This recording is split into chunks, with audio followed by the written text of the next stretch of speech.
إن أحسنتم أحسنتم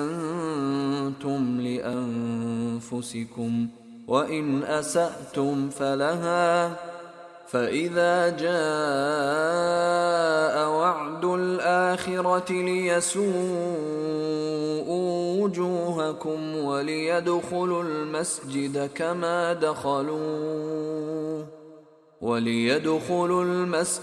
كما دخلوه أول مرة وليتبروا ما علوا تتبيرا. And said, if you do good, you do good for yourselves, and if you do evil, you do it to yourselves.